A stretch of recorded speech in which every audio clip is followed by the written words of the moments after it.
अस्सलाम वालेकुम डियर्स, आप इस वक्त किम्स क्लिनिक में और आज हम पढ़ेंगे रिप्रोडक्शन के बारे में।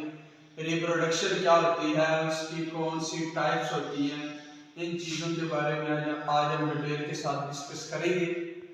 सबसे पहले बेसिकली जो हमारा टॉपिक है वो है मेल रिप्रोडक्टिव सिस्टम, लेकिन इससे पहले हमें पता होना चाहिए कि रिप्रोडक्शन क्या होती है। ठीक है, रिप्रोडक्शन की टाइप्स क्या होती है, कौन से ऑर्गेनिज्म ऐसे हैं जो एसेक्सुअल रिप्रोडक्शन करते हैं और कौन से ऑर्गेनिज्म ऐसे हैं जो सेक्सुअल रिप्रोडक्शन करते हैं। हम रिप्रोडक्शन क्यों करते हैं, इन सारी चीज़ों के बारे में सबसे पहले हमें पता होना चाहिए। और आज की वीडियो में हम जो रिप्रोडक्शन है उस पर बात करेंगे। रिप्रोडक्शन क्या होती है? रिप्रोडक्शन एक ऐसा अमल है जिसमें एक जानदार अपने जैसे नए जानदार पैदा करता है ताकि वो अपनी नस्ल को बढ़ा सके। अब यहाँ क्वेश्चन है आज का, why do we need to reproduce? हमें क्या जरूरत है, हमें क्यों रिप्रोडक्शन करना पड़ती है, हम क्यों रिप्रोड्यूस करते हैं, ऑर्गेनिज्म क्यों रिप्रोड्यूस करते हैं, ये आज का क्वेश्चन है। तो बेसिकली इस जो प्लैनेट है, जो जमीन है, इस पे हजारों की तादाद में, लाखों की तादाद में, करोड़ों की तादाद में स्पीशीज पाई जाती है। स्पीशीज क्या होती है? एक जैसे जानदारों का ग्रोह जो आपस में जिनसी तलीद कर सके और अपने जैसे नए बार अगर बच्चे पैदा कर सके जो आपस में जिनसी तलीद करके अपनी नस्ल को बढ़ा सके, इसे हम बोलते हैं स्पीशीज। अब इस प्लेनेट पे हजारों की तादाद में, लाखों की तादाद में स्पीशीज पाई जाती है, माइक्रो ऑर्गेनिज्म की, प्लांट्स की, एनिमल्स की, इंसानों का जो ह्यूमन है उनकी स्पीशीज की बात करें तो एक जैसे जानदार जो आपस में जिनसी तलीद कर सके, हम जिनसी तलीद करते हैं और अपने जैसे नए बच्चे पैदा करते हैं जो आगे जिनसी तलीद करके अपनी नस्ल को बढ़ाते हैं, फर्टाइल ऑफस्प्रिंग प्रोड्यूस करते हैं रिप्रोडक्शन। अब जो रिप्रोडक्शन है वो बेसिकली उसकी दो टाइप्स हैं, एक एसेक्सुअल रिप्रोडक्शन और दूसरे नंबर पे है सेक्सुअल रिप्रोडक्शन। एसेक्सुअल रिप्रोडक्शन ऐसी रिप्रोडक्शन होती है जिसमें एक पेरेंटल ऑर्गेनिज्म रिक्वायर्ड होता है, एक जो आबाई जानदार रिक्वायर्ड होता है जो अपने जैसा नए जानदार पैदा करते हैं जो जेनेटिकली 100% आबाई जानदार की तरह के होते हैं, उनमें कोई वेरिएशन नहीं आती, कोई तगय्युरात नहीं आता।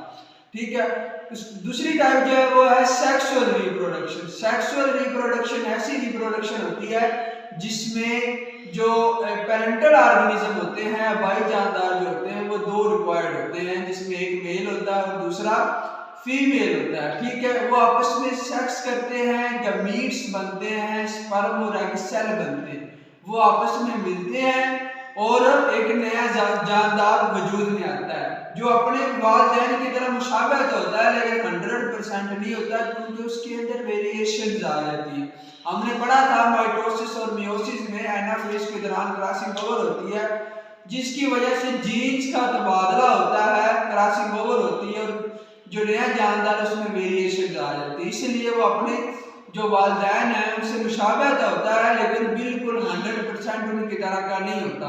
इस वजह से हर इंसान है जो वो दूसरे इंसान से डिफर है क्योंकि हम सेक्सुअल रिप्रोडक्शन करते हैं, हमारे अंदर वेरिएशंस आती हैं। ठीक है, अगर सेक्सुअल रिप्रोडक्शन ना करते होते तो जितने भी मर्द थे वो हजरत आदम अलैहिस्सलाम की तरह के होते और जितनी भी औरतें थी वो हजरत हव्वा अलैहिस्सलाम की तरह की होती। ठीक है, तो हमारे अंदर सेक्सुअल रिप्रोडक्शन क्योंकि हो रही है, वेरिएशंस आ रही हैं जिसकी वजह से हमारे अंदर तगय्युरात आ रहे हैं। हर बंदा है जो दूसरे बंदे के साथ, हर इंसान दूसरे इंसान से डिफर करता है। एसेक्सुअल रिप्रोडक्शन के अंदर गैमीट्स की फॉर्मेशन नहीं होती। गैमीट्स क्या होते हैं? स्पर्म और एग सेल्स को गैमीट्स या गैमेट्स बोलते हैं। हमारी बॉडी के अंदर बेसिकली दो तरह के सेल्स होते हैं, एक जर्मलाइन सेल्स और दूसरा सोमैटिक सेल्स। जो जर्मलाइन सेल्स होते हैं वो ऐसे सेल्स होते हैं जो गैमीट्स बनाते हैं, स्पर्म और एग सेल बनाते हैं, और जो सोमैटिक सेल्स है वो पूरी बॉडी बनाते हैं, बाकी जो होती है। ठीक है, तो एसेक्सुअल रिप्रोडक्शन के अंदर गैमीट्स की फॉर्मेशन नहीं होती और सेक्सुअल रिप्रोडक्शन के अंदर गैमीट्स की फॉर्मेशन होती है। उसके अलावा जो to ensure survival of species, कोई भी स्पीशीज है उसका इस प्लेनेट के ऊपर सर्वाइव करना, अपने वजूद को बरकरार रखना, ये रिप्रोडक्शन का, इसके लिए रिप्रोडक्शन का होना बहुत ज़्यादा जरूरी है। अगर कोई भी स्पीशीज है उसमें आप रिप्रोडक्शन की सहूलत जो खसूसियत है उसको ख़त्म कर देते हैं तो वो species with the passage of time ख़त्म हो जाएगी और वो अपना वजूद, उसका जो वजूद इस प्लेनेट पे ख़त्म हो जाएगा। फॉर एग्जांपल हमारे पास जो एक कैट्स, वाइट कैट्स हैं, उनकी स्पीशीज है, उसके कितने मेंबर हैं? 50, ठीक है। हम उनके अंदर रिप्रोडक्शन की जो खसूसियत है उसको ख़त्म कर दें तो फर्ज करें कि एक साल गुजरता है तो उसके 40 मेंबर रह जाते हैं, 10 मेंबर किसी बीमारी की वजह से या प्रीडेटर के अटैक की वजह से खत्म हो गए, फिर भी 1 साल 2 साल गुजरे उसके 30 मेंबर रह जाएंगे। वो रिप्रोड्यूस नहीं कर रहे, अपनी तादाद को नहीं बढ़ा रहे। तो with the passage of time गुजरने के साथ साथ मुख्तलिफ जो फैक्टर्स हैं जिसमें डिजीज आ सकती हैं या प्रोटेक्ट हो सकती, कोई प्रीडेटर का अटैक हो गया, किसी शिकारी ने उनको शिकार कर लिया या उनको मतलब जो जिंदा रहने के लिए चीजें नहीं मिल रही, उनकी एज पूरी होगी, एज लिमिट पूरी होगी, एक वक्त आएगा कि ये बिल्कुल जीरो पे आ जाएगी, ये बिल्कुल जीरो पे आ जाएगी, जिसकी वजह से उसका जो वजूद है वो इस प्लेनेट से खत्म हो जाएगा। अगर वो रिप्रोड्यूस करती हैं तो इसका मतलब क्या है कि वो अपने फर्टाइल ऑफस्प्रिंग पैदा करेंगे, बाहर और बच्चे पैदा करेंगे जो आपस में जब तरीद करेंगे, उनकी तादाद इस तरह बढ़ती जाएगी और उनका वजूद है जो इस प्लेनेट पे बरकरार रहेगा। इसलिए किसी भी स्पीशीज के वजूद को अपना वजूद बरकरार रखने के लिए इस प्लेनेट पे उसको रिप्रोडक्शन की बहुत जरूरत होती है, उसको रिप्रोड्यूस करना पड़ता है। दूसरे नंबर पे है to produce egg and sperm cell. Egg और स्पर्म सेल्स तब प्रोड्यूस होते हैं जब आप रिप्रोडक्शन करते हैं, जब आप सेक्स एक्टिविटीज में इन्वॉल्व होते हैं तब एग और स्पर्म प्रोड्यूस होते हैं। उसके अलावा to transport and sustain of these cells, sperm cells और एग सेल को ट्रांसपोर्ट करने के लिए, उनकी फर्टिलाइजेशन के लिए, जाइगोट की फॉर्मेशन के लिए रिप्रोडक्शन का होना बहुत जरूरी है, ठीक है।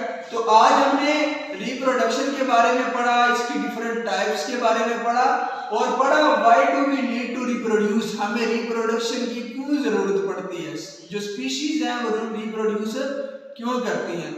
तो आज का लेक्चर इसकी थोड़ा बैकग्राउंड के रिलेटेड था। इंशाल्लाह हम नेक्स्ट जो हमारी वीडियो आएगी, नेक्स्ट लेक्चर में हम मेल रिप्रोडक्टिव सिस्टम के बारे में पढ़ेंगे, उसके बाद फीमेल रिप्रोडक्टिव सिस्टम को डिटेल के साथ डिस्कस करेंगे, उसके एनाटॉमी एंड फिजियोलॉजी को डिटेल में डिस्कस करेंगे। हमारा जो बेसिक जो टॉपिक था वो मेल रिप्रोडक्टिव सिस्टम था।